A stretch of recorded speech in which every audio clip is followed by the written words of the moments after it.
Bohužiaľ za bývalého pána predsedu vlády sa zrušili spoločné rokovania vlád, pretože máme iný postoj k Ukrajine. A ja mám na to jednoduchú odpoveď. Ukrajina a jej fungovanie je na Slovensku oveľa viac závislá ako na Českej republike. Mne osobne veľmi vadilo, keď minister vnútra bývalej vlády prišiel na Slovensko na protivládny protest.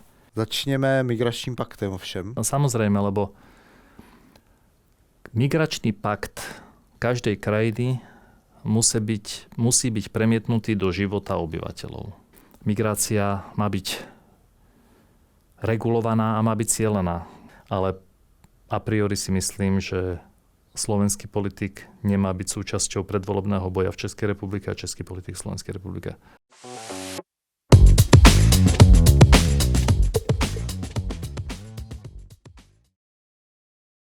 Dobrý den, já vás vítám u dalšího dílu našeho politického pořadu podcastu Chuť moci.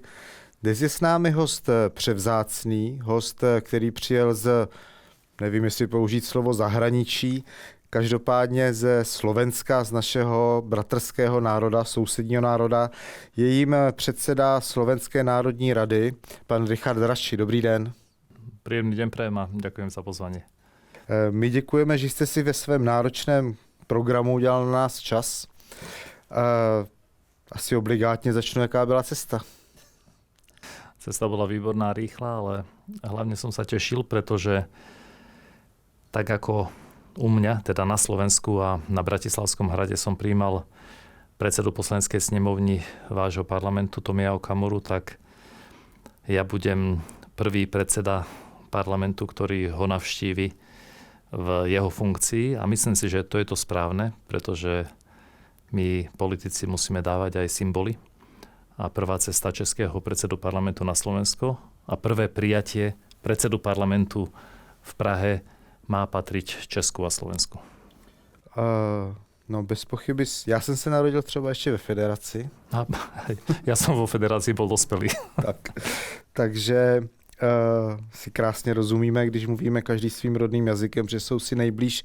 Každopádně ale řekněte mi, kromě toho, že jsme se oba narodili ještě ve federaci, teď už jsme suverénní země, tak jaký vy máte osobní vztah k České republice? Máte vůbec nějaký? No, ja si myslím, že mám vzťah, ktorý je úplne mimoriadny, pretože mal som tú česť byť aj primátor Košic 8 rokov. Na Košice boli také vysunuté veľvyslanectvo Českej republiky na Slovensku, pretože v Košiciach vznikli kedysi dávno, pred viac ako 60 rokmi, východoslovenské železiarne. Teraz US Steel a teraz vlastne už Nippon Steel.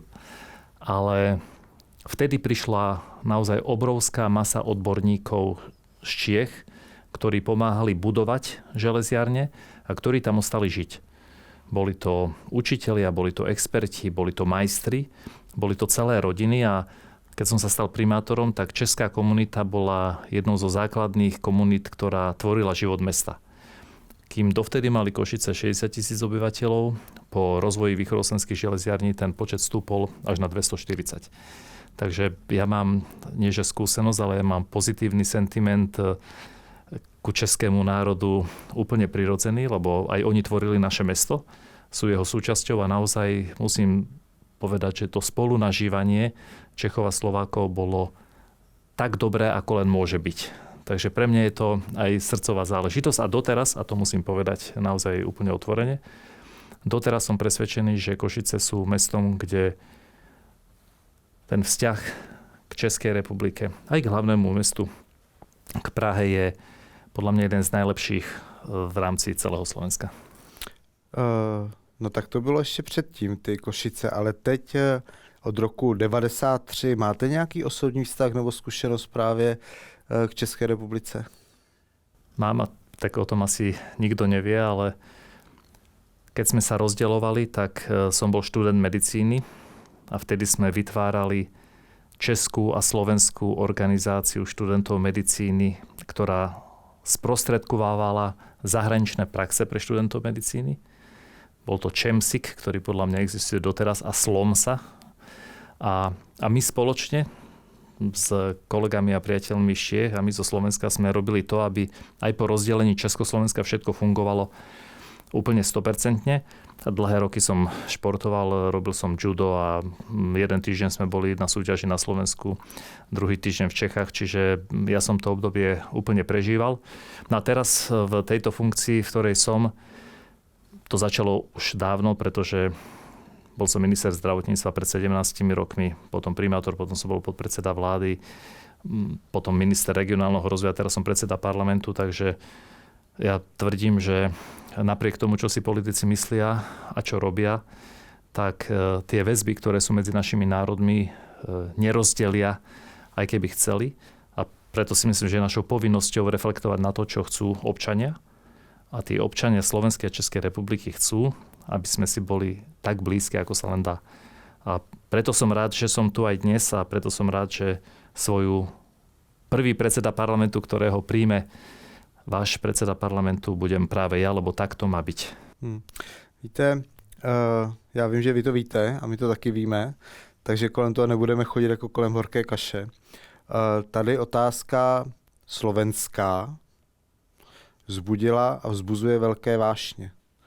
Tady část politické scény, ale také část společnosti. Samozřejmě lidé mají právo si myslet, co chtějí a politici mají právo dělat, jakou kampaň chtějí.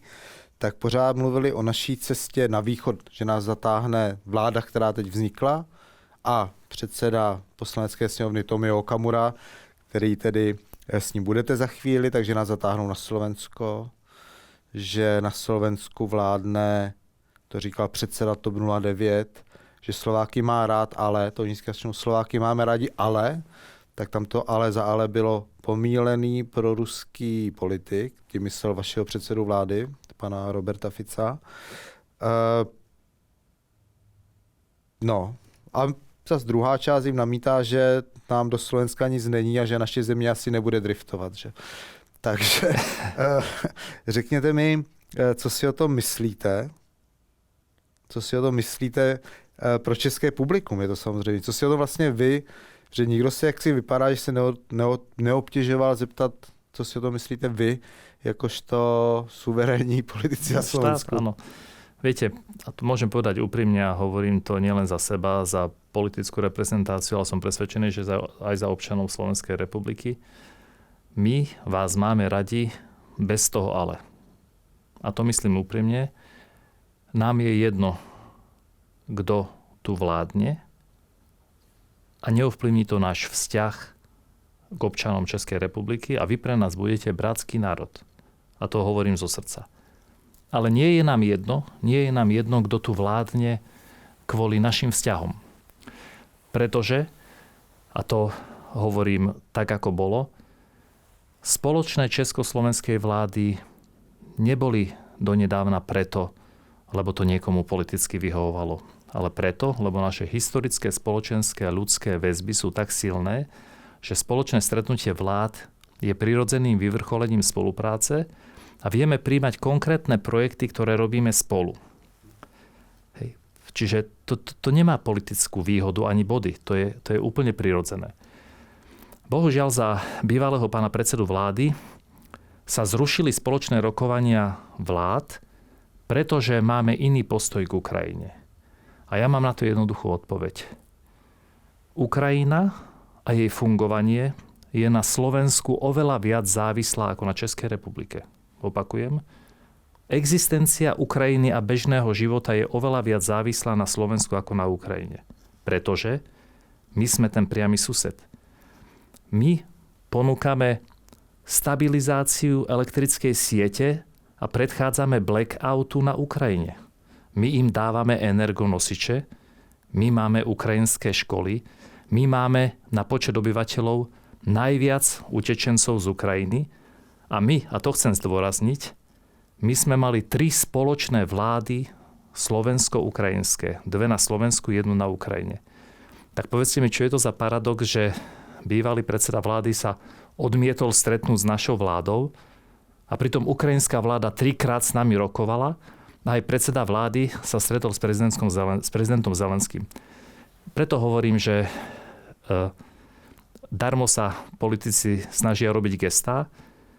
Ja som vo vzťahu k Ukrajine absolútne vyrovnaný a nemám žiadne výčitky svedomia za Slovenskú republiku, lebo bez nás by mali problém a my im humanitárne vždy budeme pomáhať a robíme to preto, lebo chceme, aj to robiť budeme.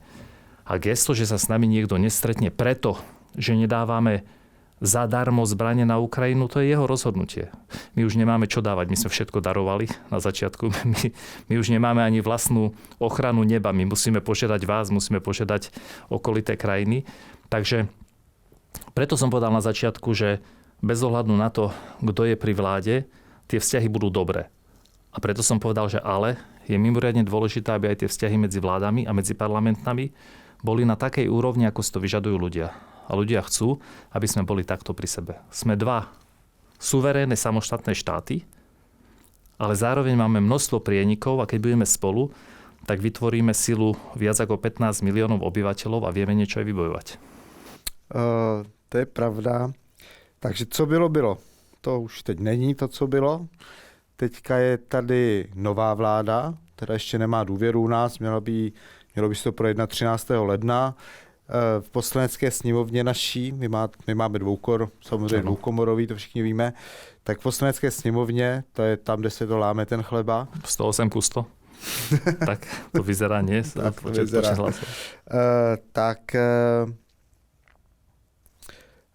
Tam je už většina vládní, tudíž setkáte se s panem Okamurou. Co jste cítil ve chvíli, kdy u nás dopadly volby a sformovala se budoucí, nyní už současná vládní většina, jako vy? Ja ako osoba a ja ako predseda parlamentu som cítil radosť. Ja som predvolebnú kampaň nijako nekomentoval a som si dával pozor, aby som svojimi vyjadreniami do nej nezasiahol, pretože to tak nemá byť. Mne osobne veľmi vadilo, keď minister vnútra bývalej vlády prišiel na Slovensko na protivládny protest. My sme politici a my sme bohužiaľ politici, aj keď robíme súkromné veci. Ja neviem ako predseda parlamentu povedať, že teraz som Richard Raši a idem bojovať proti vláde Českej republiky. Ja som stále predseda parlamentu. Preto to zasahovanie mi vadilo a preto som ho nikdy neurobil. Keď dopadli voľby, som sa potešil a tá radosť bola úplne jednoduchá. Ja som vedel, že teraz sa reštartujú slovensko-české a československé vzťahy. A aj keď som prijal na prvej zahraničnej návšteve vášho predsedu poslaneckej snemovny Tomia Okamoru, tak som aj povedal, toto je reštart. Toto je reštart po trojročnej odmlke toho, čo je úplne prirodzené. Čiže ja som sa tešil, ja som aj pánovi premiérovi Babišovi poprial naozaj, nech vládu zostaví. Nech sa Českej republike darí, že keď sa darí vám, darí sa aj nám. My máme spoločný priemysel založený na automobilovom priemysle. My sme najväčší výrobca automobilov na počet obyvateľov a Česká republika je podľa mňa druhý najväčší výrobca. Nás sa dotýkajú európske témy, spaľovacie motory, emisné povolenky. My máme toľko toho spoločného a ja len chcem, nech bojujeme ako tým.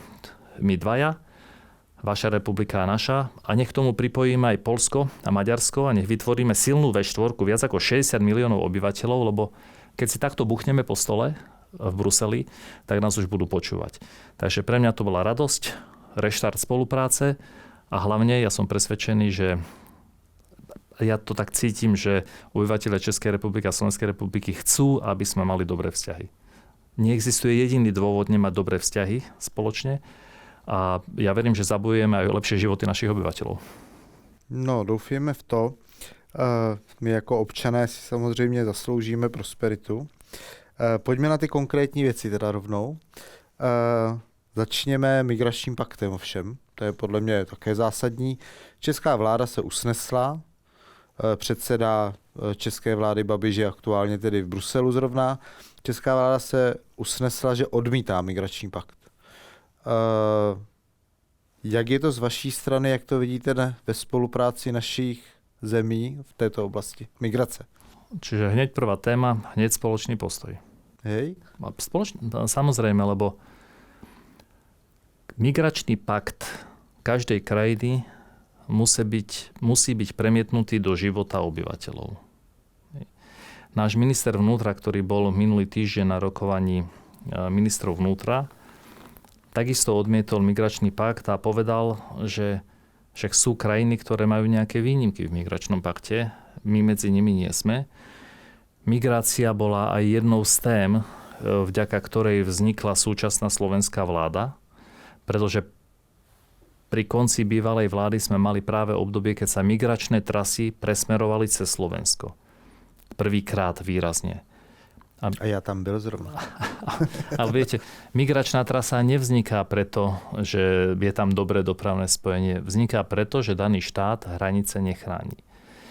A teraz poviem jednu dôležitú vec, lebo každý má nejaký postoj k migrácii a k migrantom. A tak, ako som povedal, že my máme najviac utečencov z Ukrajiny na počet obyvateľov Slovenska, tak je to pre nás úplne prirodzené, že im pomáhame. Zadarmo je nielen školstvo, aj zdravotná starostlivosť, aj dávame im aj prácu.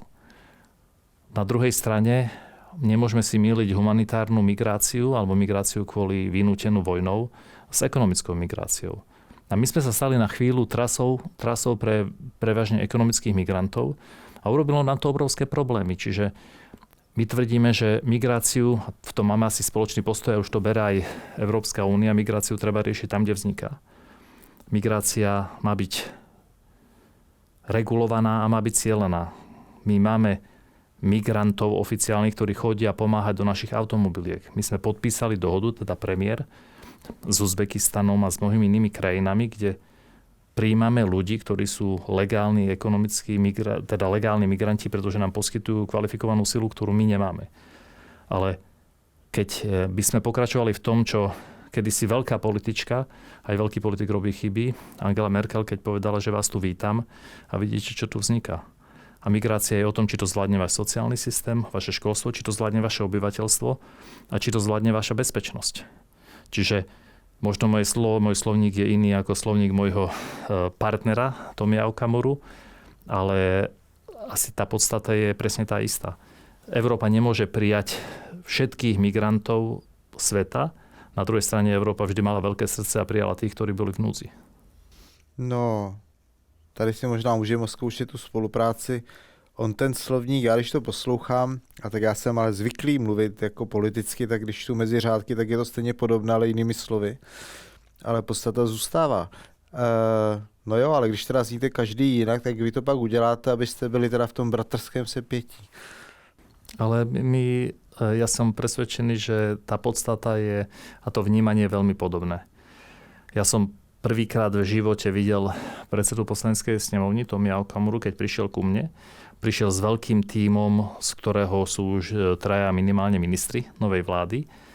A ja som nemal pocit, že to finálne riešenie, alebo to, čo má byť na prospech Českej alebo Slovenskej republiky, je nejako zásadne iné. Možno používame iné slova, ale ja si myslím, že v princípe takto. My sme dostali mandát od občanov Slovenskej republiky a vláda Andreja Babiša od občanov Českej republiky. Tak. Ako nám naozaj mandát nedali ani iné štáty, ani obyvateľia, ktorí tu migrujú, aj tu domigrovali. Víte, co rozdíl je v tom, my k vám vlaky z voliči neposíláme. Teda vy k nám neposíláte, že? A viete, u nás tie vlaky až tak nechodia, ale... Ne? Tak ne, no já nevím, tak tady se to hrozně řešilo. Jedni říkali, že to je super a druhý, že to je nesuper, tak viete, ja nevím. No. Je to dobrá otázka, lebo je fakt, že tie vlaky, ktoré od vás k nám chodili a ktoré teda boli zadarmo na voľby, zrejme boli vlaky plné generácie, ktorá prevažne volila súčasnú našu opozíciu. Nedá sa tomu zabrániť. Je to realita, ale viete to, na Slovensku sme riešili kauzu alebo problém, že aj iná vláda krajiny, ktorá bola donedávna v EÚ, podporovala, aby išli mladí voliť. No a samozrejme z hľadiska štruktúry voličskej podporovala prevažne voličov súčasnej opozície. Sú veci, ktoré v rámci Európskej únie nezmeníte ani ich neovplyvníte. Musíte sa s nimi vyrovnať. Ale a priori si myslím, že slovenský politik nemá byť súčasťou predvolebného boja v Českej republike a český politik v Slovenskej republike. Nie je to férové, nie je to ani správne. Tak já sám za sebe můžu říct, že jelikož jsem to říkal veřejně opakovaně, tak s tím naprosto souhlasím. My si svoje politiky dokážeme pochválit a skritizovat sami a myslím, že Slováci to umí taky. Tou zemí myslíte asi Velkou Británii, protože jiná tak áno, tam ale asi nesedí potom. áno, ale to sa reálne dialo, boli podporovaní teda bola podporovaná účasť mládeží v parlamentných voľbách. Takže jim dali letenku a šupej do Bratislavy? Podporovali všetky neziskovky, ktoré mládeži hovorili, že poďte všetci voliť. Ako v princípe to vyzerá dobre, ale na základe štruktúry tej mládeže to bola podpora kvázi opozície, ale ja to berem, je to fakt, s tým sa nemôžeme ani nič robiť, lebo prečo by sme mali namietať, že niekto niekoho podporuje, aby išiel voliť. Ale prítomnosť politika v predvolebnej kampani na protivládnom proteste je pre mňa no-go zóna. No-go. No, říkal nám tady pan Rakušan, že tam prostě byl jenom tak ve svém volném čase si tam stoupnout a čirou náhodou měl transparent. No. A čirou náhodou to dal na sociálne siete a čirou náhodou sa u vás blížili voľby a čirou náhodou to urobilo nepokoj medzi Slovenskom a Českom. No, veľa čírých náhod. No, všechno to tak prostě bylo čirou náhodou. Tak to je, no. Víte co? Já mám takovou otázku, jo. Teď já uvažuji, jak ji použít jako způsobem položit, abych zbytečně se do toho si neudělal zlé, ale já jsem takový, že prostě radši jsem upřímný, než chodit kolem horké kaše. Poté, co odjela delegace vedená Tomiem Okamurou, tak k vám přijela další delegace, která teda byla těch opozičníků. Tomio Okamura říkala, že je nebral, že nechtěla, aby tam měl někoho, kdo to předtím s vámi kazil, aby to kazil znovu. To nechme stranou teďka v tomhle slova smyslu. Ale jsem si říkal, nemyslíte si tam o nás, že jsme už úplná šaškárna tady? Jakože jedni přiletí letadlem, odletí, druzí přijedou vlakem, nakoupí si dárky, nikdo se s nima nebaví, kromě teda opozice pana Šimečky a zase jdou zpátky. Já nevím vůbec, jak to tam u vás jako zarezonovalo tohle. Protože já teda musím říct, že kdybyste vy jste přijel Richard Raši dneska a zítra by tady s celou svitou dorazil pan Šimečka, tak bych si říkal teda, tak to je jako dobrá liga, no? Musím vám povedať, že nikto si to ani nevšimol. Ale vážne. A tak dostal dopis, ne? No, aj som odpísal, veľmi slušne. Aj vám ho dám, keď tak ho mám pri sebe. Tak ukážte. Mám ho pri sebe, vám ho dám, lebo... Počkej, ja sa tam dají vašich těch. Kristina, keď máme dopis, tak mi ho doneste.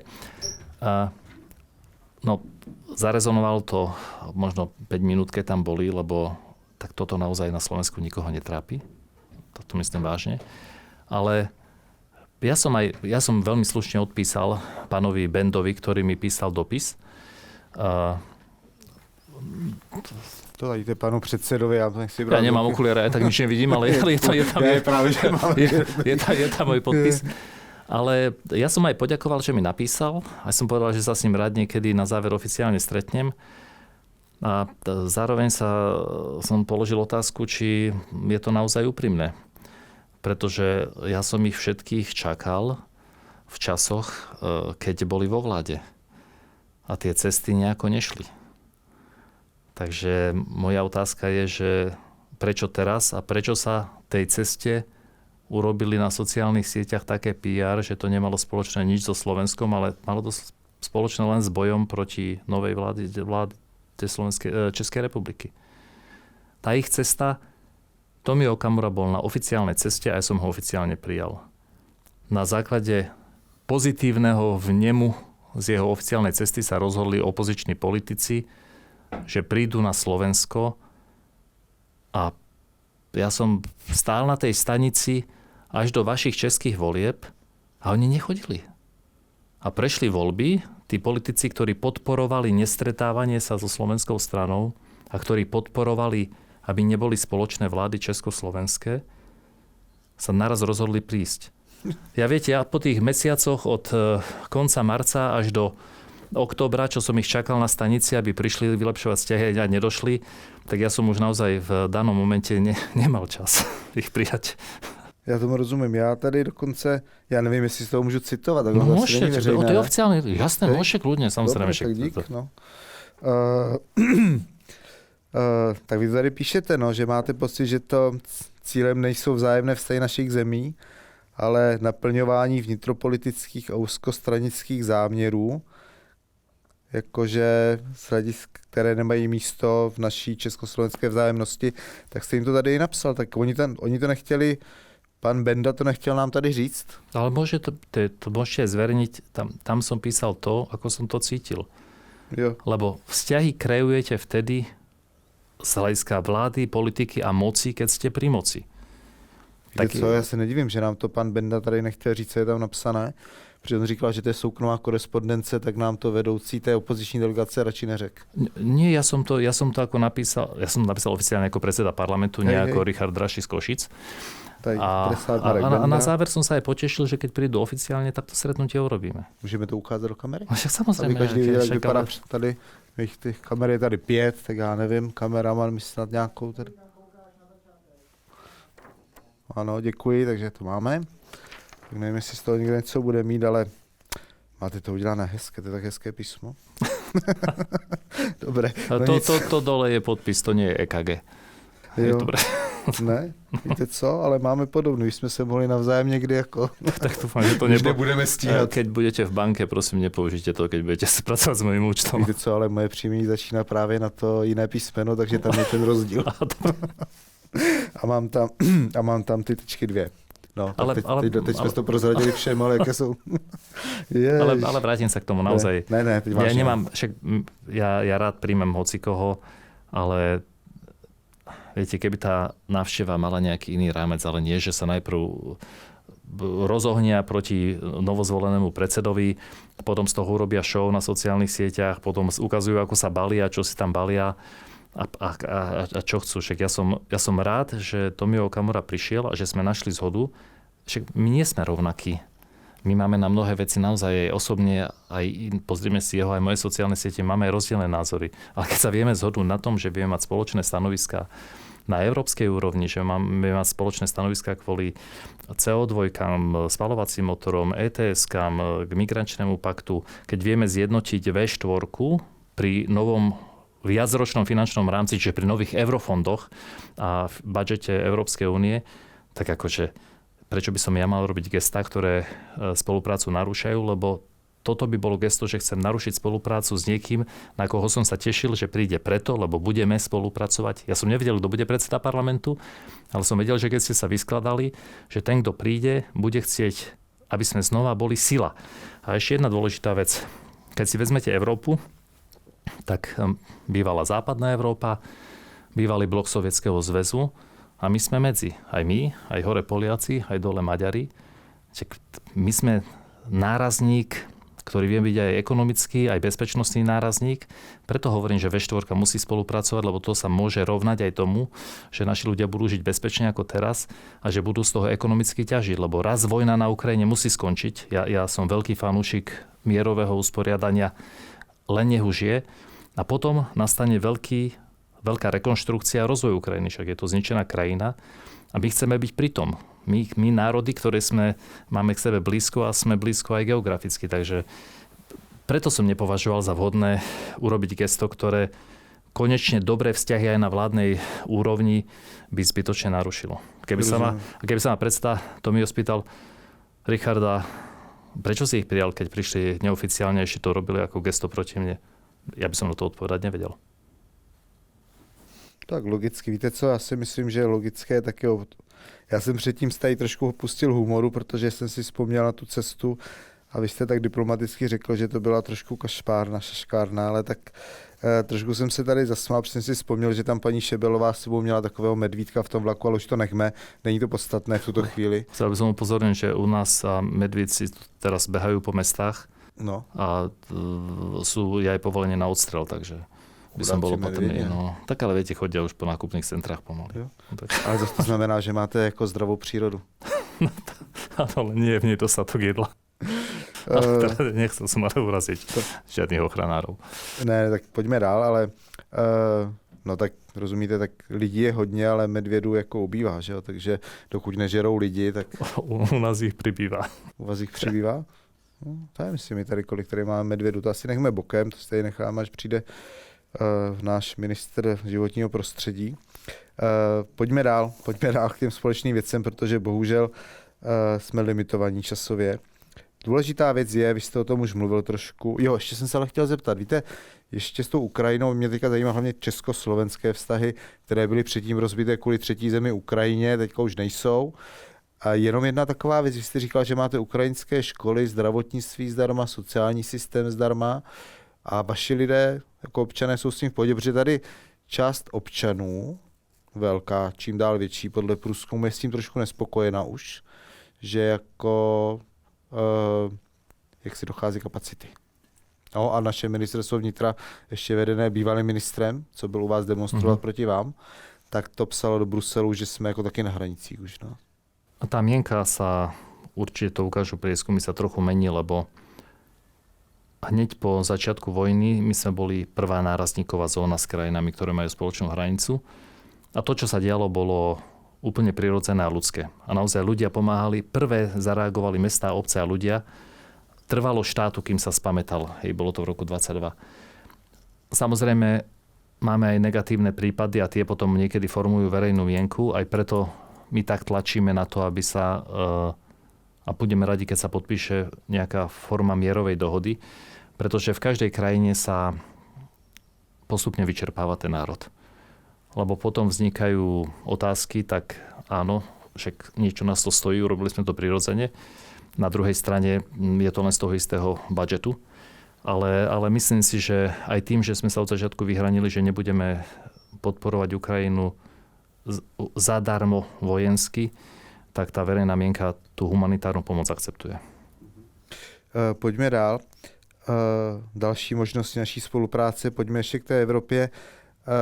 V krátkosti, ale už to vezmeme, ty povolenky. Veľký tak problém. Naše vláda taky odmítla. Áno, to my sme... No, dosiahli sme čiastkový ústupok. To znamená, že sa rok 27 posunul na rok 28. Naša pozícia je buď ich úplne zrušiť, alebo ich posunúť na rok 32. Koho zrušiť? Emisné povolenky. Alebo ich posunúť na rok 32. Ale ja dám len jednu filozofickú otázku a nerad by som odišiel tým, že teda pobúrim celú zelenú scénu Európy. Ale Európa z hľadiska emisí svetových, niekde som to zachytil, vytvára asi 7% svetových emisí. Tak ja vravím, keď... Myslím, že už je to 6.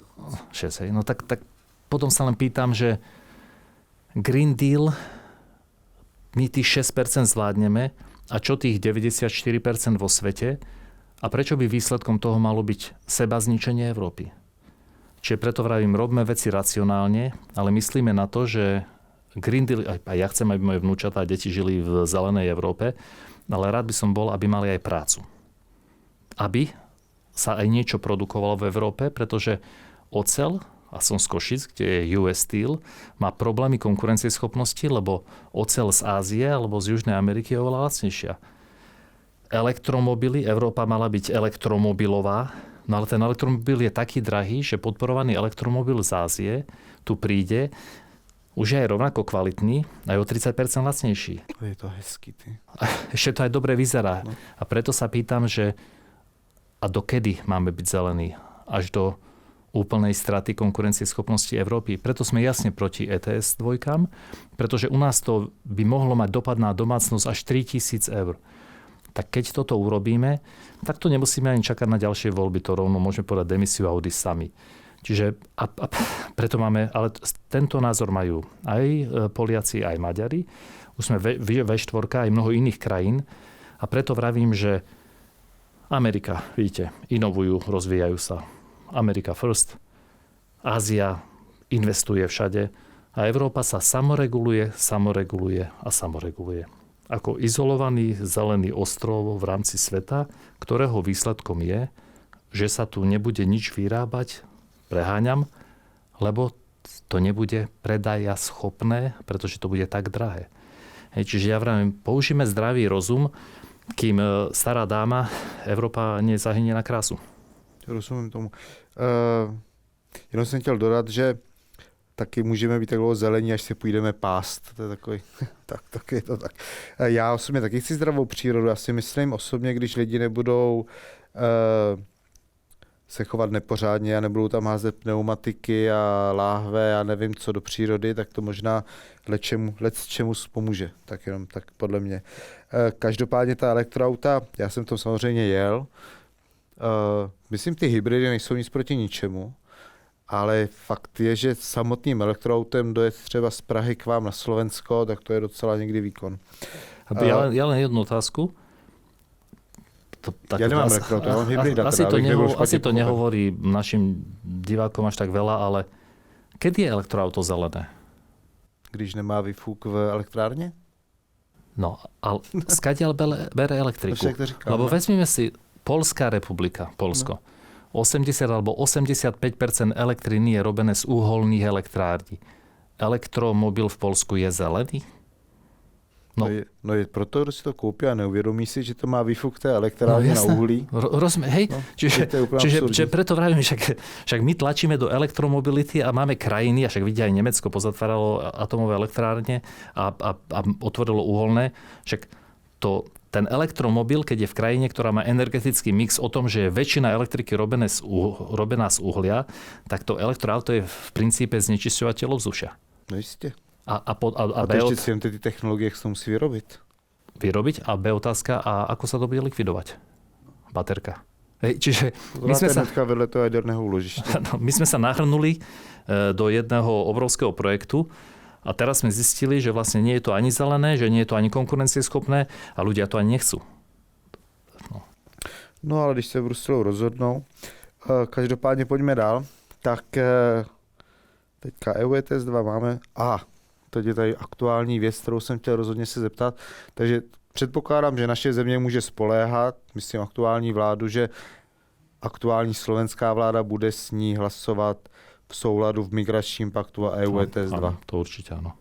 To určite áno, aj z hľadiska CO2 a odkladu zákazu spaľovacích motorov. Tá téma už rezonuje v Európskom parlamente, že 2035 rok je nezrealizovateľný, aby sa prestali vyrábať klasické auta so spalovacími motormi.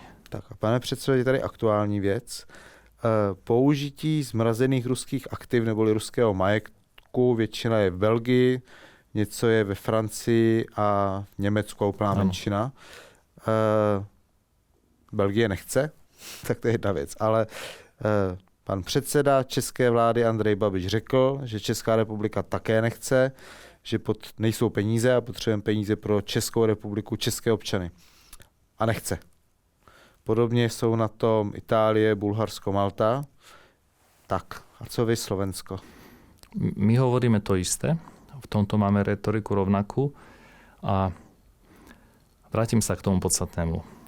Asi každý, bez ohľadu na to, aký má politický názor, chce, aby vojna skončila čo najmenej nespravodlivo alebo čo najviac spravodlivo nejakým usporiadaním. Lebo vojna nemá víťaza, aj tá mierová dohoda, na nej niekto prehrá. Ale ukončí sa vojna. A keď sa ukončí vojna a začne sa znova fungovať v regióne, tak asi potom príde aj otázka, či sa neporušili dohody pri zmrazovaní aktív alebo či používaní čas aktív na zbrojenie alebo na nejakú obnovu. Čiže ten postoj Českej republiky je rovnaký ako Slovenskej republiky v tom, prečo máme dať záruky na niečo, čo sa môže obrátiť tak, že potom budeme musieť splácať tú časť aktív, o ktorej súdy rozhodnú, že bola použitá protizákonne. Preto Belgičania aj z ich bankov sa zlakli, pretože vedia, že niekto to zaplatiť musí. Preto chcú, aby dali všetky štáty záruky. A na základe čoho Andrej Babiš ani Robert Fico nedostali mandát na to, aby dali záruku, že budúce generácie budú splácať niečo, čo sa súčasná politická vrchnosť v Európe rozhodla. Čiže v tomto máme rovnaký pocit a keď to spochybňuje Belgicko, keď vieme, že keď to spochybňujú Taliansko a iné krajiny, no tak asi ten ich právny názor, to nie sme len my, že sme si to vymysleli, asi ten ich právny názor je relevantný a očakávajú, že by mohol vzniknúť problém, keď niekto na medzinárodných súdoch bude chcieť, aby táto časť jeho aktív zmrazených mu bola vrátená. Žiaden premiér, žiadnej vlády na svete nemá mandát urobiť rozhodnutie, ktoré môže byť vysoko pravdepodobne protiprávne. A to je táto situácia, preto Andrej Babiš urobil jediné možné, čo môže, a to isté robí náš premiér. A mnohí ďalší. Tak uvidíme, jak to dopadne už za pár dní.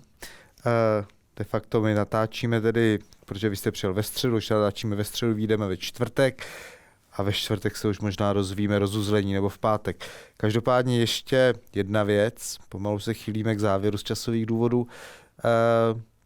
Takže řekli jsme si, jak to teď je, jak to bylo, teď ještě jak to bude v konkrétních otázkách, ale teď ještě obecně. U nás je hodně slovenských studentů například. Já jsem také studoval se spolužáky ze Slovenska. Žije tady s námi mnoho Slováků. Naši blížní jsou to. No ale institucionálně mluví se o tom, že by se mělo něco vytvořit. Tak co se tak jako můžeme očekávat? No, a kdo to zaplatí? Ja z pozície parlamentu, Hej. a čo som povedal aj pánovi predsedovi Okamurovi, my chceme také 3 veci, ktoré vieme urobiť relatívne rýchlo. Poprvé, tie parlamenty majú fungovať priateľsky a pracovne, formálne aj neformálne. Pretože mnohé veci sa vyriešia, keď máte vzťah nielen pracovný, ale aj priateľský.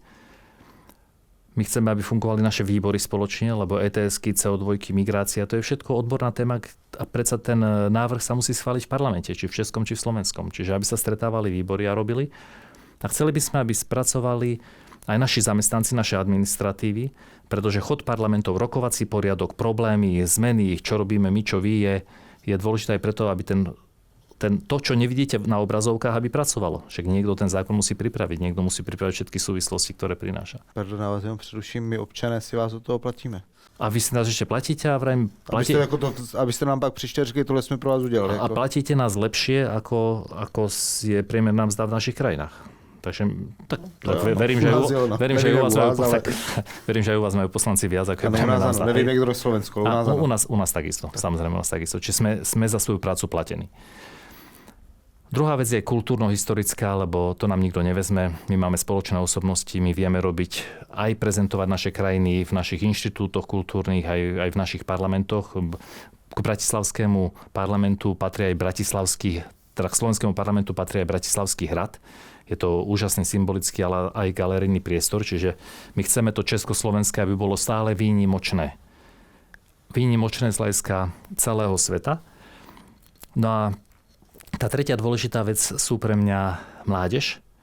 Ja aj na tejto ceste som vzal so sebou zástupcov mládežníckych organizácií, stretnú sa so svojimi partnermi z Čiech. My robíme každý rok mládežnícky parlament na Slovensku. Rokujú, majú výbory, schvaľujú zákony, majú hodinu otázok. My 28 rokov robíme stáže pre študentov, ktorí chodia, ktorí sa učia, aby boli pripravení do života a chcem, aby to bolo vzájomné, aby vaši mládežníci chodili ku nám, naši k vám, aby boli súčasťou životov, aby boli pripravení do života.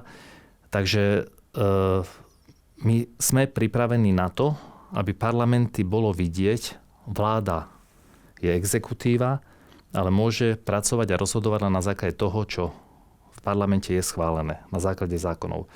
A ja chcem, aby sme boli viditeľní aj my, parlamenty, pretože ten život a tie zákony, ktoré ho ovplyvňujú a niekedy sťažujú, príjmame my. A chcem, aby sme sa neučili na vlastných chybách, ale aby sme si vzájomne povedali. A ja naozaj to cítim, aby to historickú jedinečnosť, ale aj ten jedinečný rozchod, ktorý nastal, ktorý bol výnimočný v Európe aj vo svete, aby sme na ňom stávali naše vzťahy. To je pre mňa to najdôležitejšie a ja sa na spoluprácu veľmi teším. Pane předsedo, ještě jednu věc poslední. V krátkosti, prosím. Vzhledem k tomu, co se děje, co slyšíme také třeba z Německa nebo z Velké Británie, řeknu úplně napřímo. Bojíte se války? Máme se bát my občané? Každý sa musí báť, lebo v dnešnej dobe vojna nie je vylúčená, lebo naozaj nikto nevie, čo sa stane. Na druhej strane, vojenský konflikt, aby nevznikol, potrebuje, aby všetci, a teraz myslím aj Spojené štáty, aj Európsku úniu, aj Ukrajinu, aj Rusko, urobili všetko preto, aby vojna nevznikla, pretože vojna vznikne iba vtedy, keď sa to zasekne. A keďže vieme, že tá vojna by mohla byť potenciálne smrteľná pre Európu, pre svet, lebo keby sa použili jadrové zbranie, je koniec. Tak preto vravím, aby každý politik, a je úplne jedno, z ktorej strany konfliktu je, myslel na to, že jeho rozhodnutie, keď má tú právomoc teraz, môže byť mierové a môže byť letálne. A možno, a vrátim sa k tomu, tá vojna spravodlivá nie je. Ukrajina bola napadnutá, objektívne to nikto nespochybňuje. Vyzerá to tak, že aj mierové usporiadanie nebude spravodlivé, lebo to už nesmeruje k spravodlivosti o tom, čo čítame, ale asi tým najvyšším cieľom by malo byť ten mier dosiahnuť. A potom dosiahnuť ho nie len teraz, ale aby bol aj trvalý. A to je v rukách každého politika a v tomto prípade tých 4 najväčších mocností, ktoré sú v konflikte, a k tomu Európskej únie a Ameriky. Tak, protože máme před sebou čas sváteční, doufejme, že všichni budeme žít v míru a přátelství. Pane předsedo, já vám moc děkuji, že jste za námi přišel. Přeji vám vše dobré. Doufám, že vás tady zase budeme moci přivítat a samozřejmě vše dobré nejenom vám, ale celé Slovenské republice i v nadcházejícím roce a letech dalších. Nashledanou. Ďakujem pekne. Ja teda, keďže som aj lekár, tak chcem popriať všetkým zdravé Vianoce. Díky. Bez zdravia nebude ani šťastie. Ďakujem pekne.